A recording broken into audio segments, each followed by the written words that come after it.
as a way of seeking guidance. Oh my God, I have not noticed that many cobwebs in here before. Does somebody not have a broom?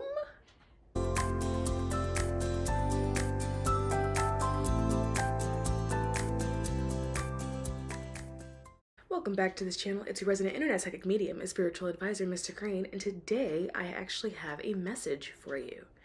So what is coming through is do it your way.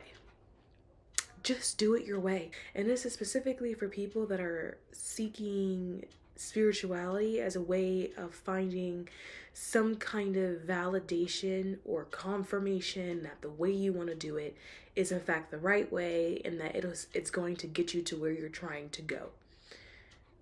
Just do it the way you want to do it, because right now there is no rule.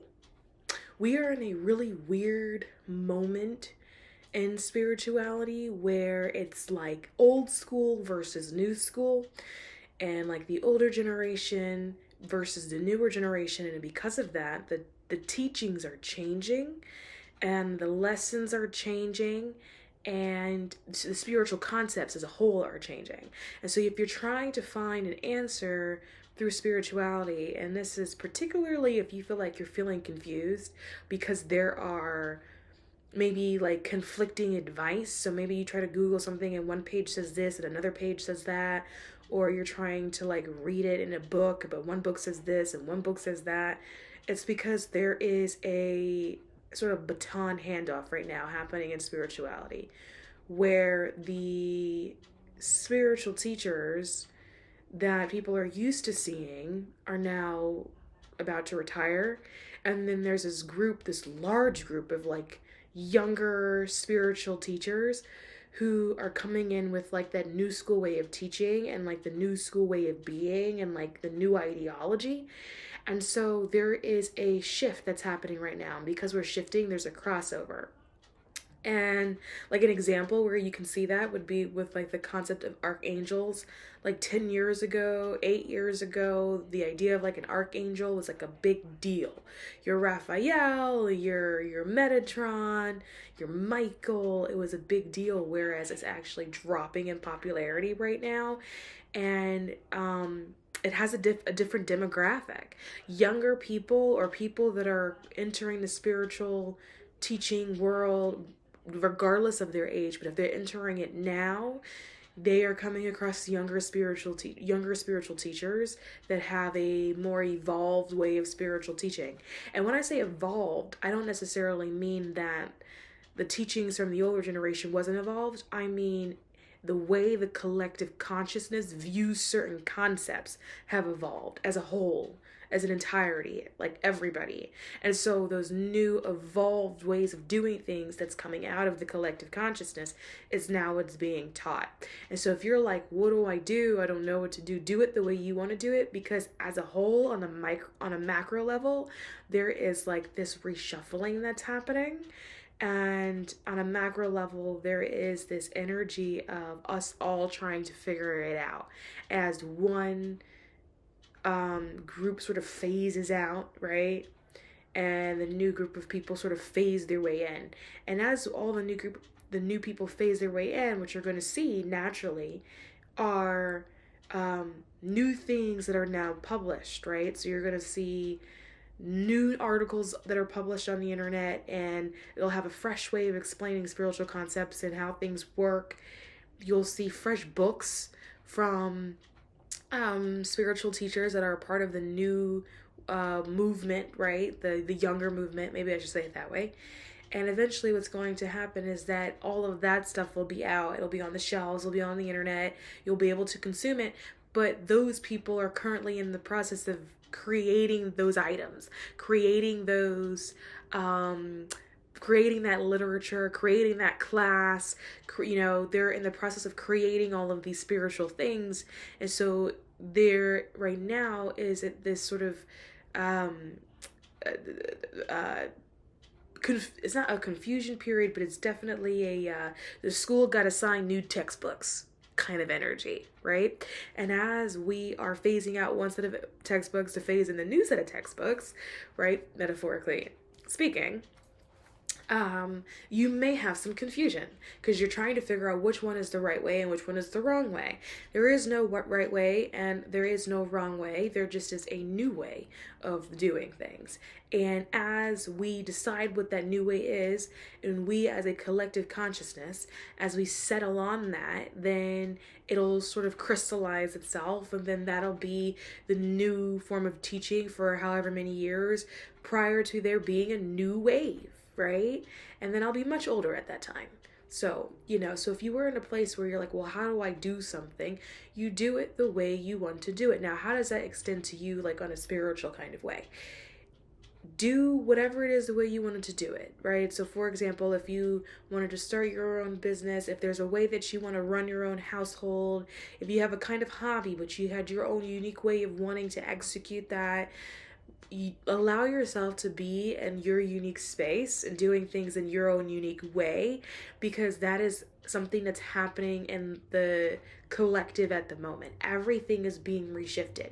Outside of spirituality, right? You see that happening in like the Matrix 9 to 5 workforce job arena, where people are like, this isn't working for me. This setup isn't working for me. These hours are not working for me. This 9 to 5, this whole can't work from home, no remote days is not working for me. This treatment, this like how you guys are treating me or how I feel like you guys are treating other people, that's not really working for me either. And so you're going to see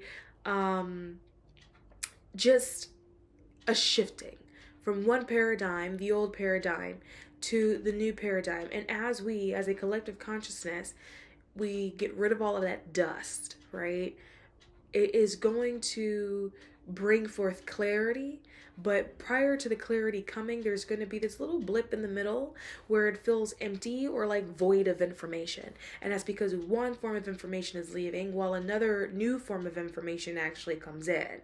And so right now, a lot of people, you're probably feeling yourself in that little blip space, the empty space, the void space, that space of like, what's next? This feeling of like knowing that you want a new next. For some of you, you would have gone through situations that have already pushed you into that area of the next. But then you're like, but how, like, what's step one? Or like, what's step two? Like, I know there's a next step, but like, what's step one or step two? There is a little void area that a lot of people are in, a blank space, right? Let's call it that. A nice blank space right now that a lot of people have either entered or will enter, right? And so this blank space is kind of like a waiting area. Like if you were going into a really important appointment and you had to wait before you were allowed to go upstairs and use the elevator, right? And in that waiting area, what do you normally do? Like if you're doing it for an interview or something, you're sitting there and you're going, well, I should say this and I should say that, and you're plotting and you're planning or whatever, right? And so that kind of blank space is sort of that area. It's this opportunity for you to create and decide how you want the next step to actually play out. It is a place of creation, which is why it's blank and there's nothing there. It's also why some of you are going to feel like you don't really have a whole lot of answer for things right now, right? Like you have an overview of what needs to happen or what you think should happen, but in terms of having answers for when it comes to the nitty gritty and the particular details, you're going to feel like you don't actually have that. It's because you're in a blank space. And this is something that's happening in the collective. It's the collective consciousness because things are turning, right? I'm also seeing them in my mind's eye like a line, and everyone's sort of lined up and everyone's waiting for their turn, and some of you guys are actually like right there at the front of the line. So hold the line, right? Don't allow yourself to get discouraged, because right now is going to be the time when you do it. This is the time where a lot of people are going to be like, I quit, I give up, I feel discouraged, I don't really know what's next, I know that this is not working and I want something else, but I don't really know how to get there, and I was trying to be all positive and it was supposed to be a new year, but like it's just, I just don't feel any movement, there's no energetic shifting. And so people are going to want to put the towel, like throw in the towel, so to speak. But the thing is, right, don't do that is really what I'm trying to tell you. Like hold really firm, because the blank space is sitting in the collective energy right now. It's been really interesting this week as a practitioner, because the clients that I've seen this week, a lot of the, well, maybe all of them have blank, they're all in blank spaces. And when I took a step back to tune into the collective consciousness, I was like, oh, this is everywhere. This isn't even just a a them thing. I thought I was in a blank space. I realized it wasn't a me thing, and then even also talking to other practitioners as well who are also in a phase of evolution, realizing that like they also are experiencing blank spaces right now too. And so this is a collective shift, right? So people are going to ask, is that the whole Pluto Aquarius thing? Potentially, but it's also, from my understanding, time for humanity to evolve just in general. And that is what is happening. It's also another opportunity, right? So with everything that's happening in the cosmos and everything shifting, right? And the whole Pluto and Aquarius and us realizing, leaving Capricorn, and us understanding that like, oh, all these old systems, that doesn't work for me, right? It's an energy that's happening in the cosmos as in general, right? And so it's going to affect you at a micro level where you are going to reevaluate all the systems that you have created for yourself in your life, or all of the systems that you have decided that you were going to adhere to or honor in your particular life. And so what's happening is that it's breaking down, right? The structure is breaking down. The illusion behind that structure that you either created for yourself or you agreed to adhere to is breaking the structure apart. The illusion is going away. This idea that like this is the structure that we needed because this is the structure that's important and this is the structure that's going to get us through and this is the only right way of doing things. There's a realization and an understanding that that's not true. And that there are other ways that we could do things that would be a lot more fulfilling, that would be a lot more wholesome, that would be a lot more conducive to like people's humanity, right? Where we are now understanding that like being a human is actually really important, and how people feel are important, and whether or not people feel like they're belonging to a group or a community as a whole is important, or feeling like you yourself want to belong to a group or a community as a whole is important. And so as we are understanding all of these new priorities that we're getting at a macro level in a collective consciousness, due to all the shifting that is happening, these new priorities that we feel intuitively guided to are not going to be the same things that we did before. And so if you are trying to do something or start something new, or even if there's something that you're already doing but you're feeling this intuitive urge to change it, then it's time for you to do it your way. Because whatever you're intuitively guided to do is going to follow the paradigm, the new setup that's coming in energetically. It's going to be more so in alignment with that. If you try to continue doing what you're doing the way you're doing it, right, then it's going to fall into old patterns, and you're going to find that it's going to come with resistance, right?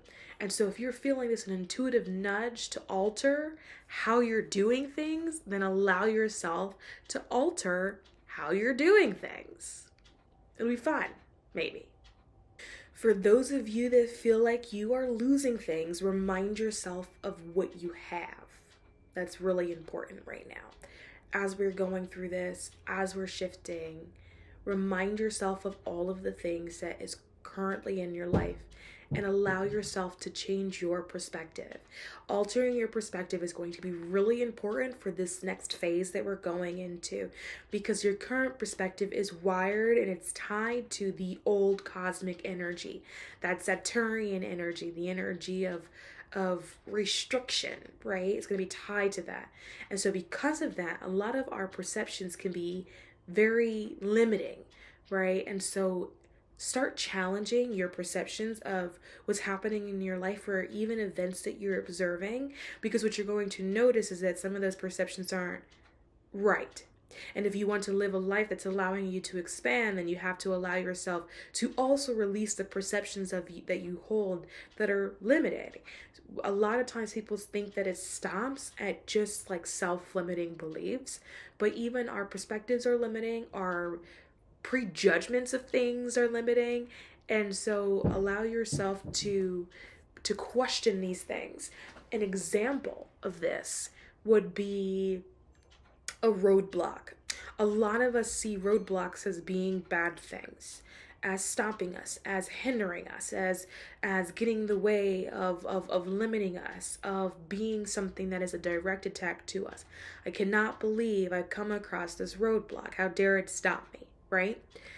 not realizing that that perspective, although valid because it's yours, may not necessarily be entirely correct, in the sense that roadblocks and their meaning and their design and their purpose in life is to stop cars. But you're not a car, you're a person. So why do you think it's now stopped you? It's really easy for us to have limiting judgments of things without even recognizing that it may potentially be limiting us. We have just stopped ourselves from a perceived roadblock, not even realizing that a roadblock was never intended to stop a human. But we stop anyway. And so while you're in this season, also allow yourself to challenge your perceptions. If you have a perception and you get hit and you feel like this feeling of negativity, right, of restriction, of limiting, then stop and seek to see and figure out, well, was this perception limiting? Did I just hold a very limiting perception of this event or this occurrence? Is this happening the way I think it's happening, or is it actually happening in a different kind of way?